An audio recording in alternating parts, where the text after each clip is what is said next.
नमस्कार दोस्तों, mutual fund की बेसिक टू एडवांस इस सीरीज में वीडियो नंबर 6 दे रहा हूं और इस वीडियो का टॉपिक है आपके लिए इंडेक्स फंड। इंडेक्स फंड क्या है, इंडेक्स फंड कैसे काम करता है, इंडेक्स फंड में किसे आना चाहिए, इंडेक्स फंड में अगर आप लोग इन्वेस्ट कर रहे हैं तो किन किन बातों का ध्यान रखें और कुछ चीजें हम लोग जानेंगे टैक्सेस वगैरह के भी, और किस तरह के गोल्स इंडेक्स फंड से बनाए जा सकते हैं। तो चलिए दोस्तों वीडियो को स्टार्ट करते हैं। मैं आप लोगों के लिए एक सीरीज ला रहा हूं जिसमें पूरा डिटेल हम लोग बात कर रहे हैं म्यूचुअल फंड की बेसिक से लेकर के आगे भी आने वाली वीडियोस में आप लोग बहुत कुछ सीखने वाले हैं। चैनल को जरूर सब्सक्राइब कीजिए और बेल आइकन को क्लिक कीजिए। तो दोस्तों इंडेक्स फंड क्या होता है? देखिए, इंडेक्स का मतलब होता है एक बेंचमार्क रख लेना और बेंचमार्क के अकॉर्डिंग इन्वेस्ट करना। इसके कई सारे फायदे हैं, जैसे कि मान लेते हैं कि निफ्टी 50 इंडिया में निफ्टी 50 और सेंसेक्स 30 ये एक बेंचमार्क है, या फिर कह लीजिए कि इंडेक्स है। 50 स्टॉक का निफ्टी 50 है और सेंसेक्स 30 स्टॉक का है, तो इनको एक बेंचमार्क मान लिया जाता है और इसी के अकॉर्डिंग इन्वेस्ट किया जाता है। अब ये काम कैसे करता है, पूरा इंडेक्स फंड काम कैसे करता है, इसमें फंड मैनेजर कैसे आपका इन्वेस्टमेंट करते हैं? देखिए, इंडेक्स फंड का काम करने का तरीका बहुत ही सिंपल सा है। जैसे कि मान लीजिए कि एक बेंचमार्क निफ्टी 50 को माना गया जो कि इंडेक्स है, ठीक है। वैसे ही सेंसेक्स 30 एक इंडेक्स है जो पर्टिकुलर इंडिया में चलते हैं और बहुत ज्यादा पॉपुलर इंडेक्सेस है निफ्टी 50 और सेंसेक्स 30। तो निफ्टी 50 में दोस्तों 50 स्टॉक लिस्टेड है, और अगर आप लोग इस तरह के फंड को चूज करते हैं जो कि इसके ओरिएंटेड होगा, जैसे कि मान लीजिए निपॉन इंडिया का इंडेक्स फंड, ठीक है, निफ्टी 50 का, तो निफ्टी 50 के जितने भी 50 स्टॉक होंगे इसके पोर्टफोलियो में होंगे, और जितना इनका वेटेज होगा पोर्टफोलियो में, जैसे कि रिलायंस मान लीजिए कि 7% है, तो आपके पोर्टफोलियो में अप्रॉक्स उतना ही परसेंटेज, यानी कि जो फंड मैनेजर इन्वेस्ट करेगा आपके द्वारा दिए गए पैसे को, वो अप्रॉक्स 7% होगा। उसी तरह से मान लीजिए कि बजाज फाइनेंस, बजाज फिनसॉप या फिर टीसीएस या फिर एचसीएल वगैरह जितना भी उस पोर्टफोलियो में निफ्टी 50 में होंगे, इंडेक्स में होंगे, जितना वेटेज लेकर के बैठे होंगे, उतना ही वेटेज आप लोगों के उस पर्टिकुलर फंड मैनेजर में होगा, फंड मैनेजर के द्वारा इन्वेस्ट किया गया होगा। तो दोस्तों इंडेक्स फंड में किसी इन्वेस्ट करना चाहिए, तो इंडेक्स फंड में अगर आप इन्वेस्ट करना चाहते हैं तो आप लोग कुछ क्राइटेरिया को अपने ध्यान में रखिएगा। एक तो आप लोगों के पास अगर लंबा समय है, अगर आप लोग सोच रहे हैं कि 7 साल 10 साल 15 साल इवन रिटायरमेंट प्लानिंग करनी है इंडेक्स फंड के साथ, तो ये एक बेस्ट ऑप्शन है। तो इसको आप लोग गोल की तरह भी समझ सकते हैं, किस तरह के गोल्स बनाए जा सकते हैं। और अगर आप सोच रहे हैं कि हमें एक्टिव मैनेज फंड्स नहीं चाहिए, हमें बहुत ज्यादा रिटर्न की इच्छा नहीं है, हमारा जो इंडेक्स है जैसे कि निफ्टी 50 को हम देख रहे हैं किस तरह से वो ऊपर आया है, तो हम चाहते हैं कि ऐसे ही कुछ ऑप्शन मुझे मिल जाए जो कि इसी तरह के इन्वेस्टमेंट कर करके हमें उस तरह के रिटर्न दिला सके, जैसा कि निफ्टी 50 पिछले 2000 से यानी कि 2000 से लेकर के 2021 तक अभी तक जिस तरह का रिटर्न मेंटेन किया है। तो जिस तरह से ये नीचे जाएगा हमारा पोर्टफोलियो भी नीचे जाएगा, कोई इशू नहीं, क्योंकि ये बाउंस बैक कर जाता है और लॉन्ग टर्म में हमें अच्छा रिटर्न दिला सकता है।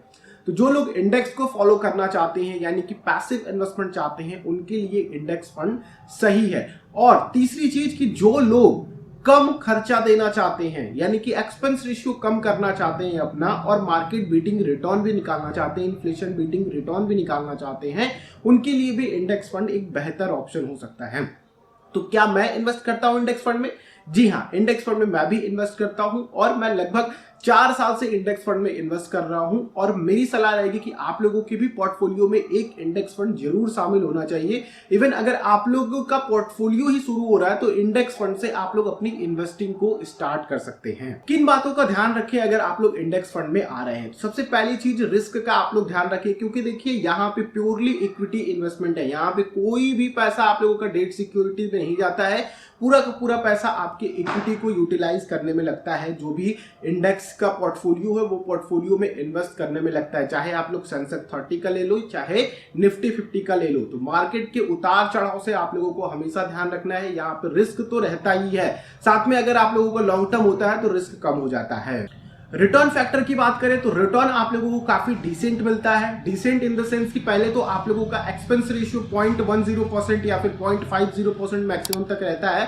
तो इवन अगर आप लोग एक्टिव मैनेज फंड से कंपेयर करते हैं तो 2% तक का रिटर्न तो आप लोगों का एक्सपेंस रेशियो दे देता है, ठीक है। और बाकी का रिटर्न आप लोगों के सामने निफ्टी 50 है ही, सेंसेक्स 30 है ही, एज अ इंडेक्स देखते हैं तो ये काफी अच्छा अपने इन्वेस्टर्स को रिटर्न निकाल करके दिए। और निफ्टी 50 को भी देखा ही आप लोगों ने कि एवरेज CAGR इसका ऑलमोस्ट 12% के ऊपर है, और पिछले 1 सालों में तो आपने देखा ही है कि निफ्टी अपने लोअर लेवल से लगभग 2.5 गुना हो चुका है, यानी कि 8,000 का लेवल जो था निचला लेवल अब 16,000 के ऊपर है।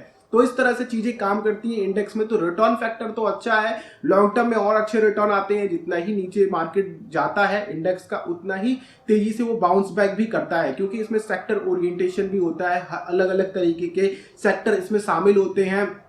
फार्मा भी आप लोगों को मिल जाएगा निफ्टी 50 में, आप लोगों को आईटी में मिल जाएगा, आपको बैंकिंग में मिल जाएगा, आपको और बड़ी कंपनीज मिल जाएंगी और एफएमसीजी टाइप के भी स्टॉक्स इसमें मिल जाएंगे आप लोगों को। यानी कि हर तरीके का सेक्टर आप लोगों को निफ्टी 50 में देखने को मिल जाएगा। तो शार्प फॉल नहीं आता है, ना ही आप लोगों की बहुत तेज बढ़ोतरी भी आती है। तो ओवरऑल मार्केट को लेकर के चलना है, आपको लॉन्ग टर्म में देखना है कि मार्केट का व्यू कैसा हो सकता है।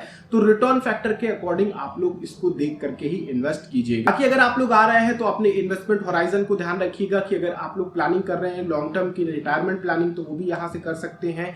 गोल्स की मैं बात करूं रिटायरमेंट के साथ साथ, तो अगर आप लोग 15-20 साल बाद बच्चे की एजुकेशन के लिए भी इन्वेस्ट करना चाहते हैं तो वो भी यहाँ पे कर सकते हैं। बाकी टैक्सेस की बात करते हैं तो वही शॉर्ट टर्म कैपिटल गेन और लॉन्ग टर्म कैपिटल गेन आप लोगों को देना पड़ता है, जो कि 10% आप लोगों का लॉन्ग टर्म कैपिटल गेन होता है और शॉर्ट टर्म कैपिटल गेन 15% का होता है। और एक्सपेंस रेशियो की बात करें तो एक्सपेंस रेशियो जैसा कि इसमें काफी कम होता है और एक्टिव मैनेज फंड्स में एक्सपेंस रेशियो 2% तक जाते हैं, इसमें आप लोगों के 0.50% तक रहते हैं, क्योंकि ये पैसिव मैनेज फंड होते हैं। एक बेंचमार्क को फॉलो करना होता है, एक बनी बनाई पोर्टफोलियो को फॉलो करना होता है, तो इसमें आप लोगों को खर्चे कम देने पड़ते हैं। ये तो रही पूरी डिटेल इंडेक्स फंड की कि इंडेक्स फंड क्या है, कैसे काम करता है, क्या क्या खर्चे आते हैं आप लोगों के इंडेक्स फंड में। अब रही बात की इन्वेस्ट कैसे करना है, तो नीचे वीडियो के डिस्क्रिप्शन में आप लोगों के लिए लिंक है, वहां से जाकर के अपने डीमेट अकाउंट को खोलिए और इन्वेस्ट कीजिए इंडेक्स फंड में, डायरेक्टली इक्विटी में भी।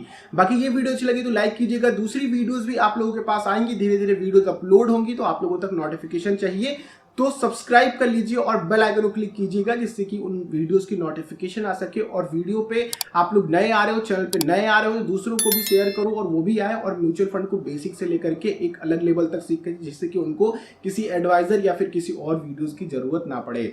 हम लोग नेक्स्ट वीडियो मिलते हैं, तब तक के लिए आप लोगों का दिन शुभ हो। जय हिंद।